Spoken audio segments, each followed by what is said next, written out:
así como en el Registro General de Entidades Jurídicas. El presente y futuro de los vinos valencianos ha sido el tema estrella tratado por Cosme Gutiérrez, presidente del Consejo Regulador de la Denominación de Origen de Vinos Valencia, en su intervención en el ciclo de conferencias organizado por la Academia de las Ciencias.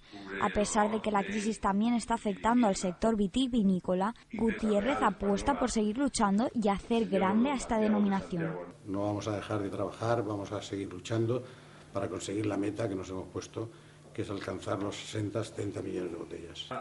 Para el presidente, la denominación de origen Valencia se encuentra en un momento de expansión y le augura un futuro todavía mejor. Futuras fusiones con otras denominaciones como la de Utiel, Requena o Alicante parecen todavía complicadas, pero Gutiérrez no descarta que en el día de mañana sean posibles.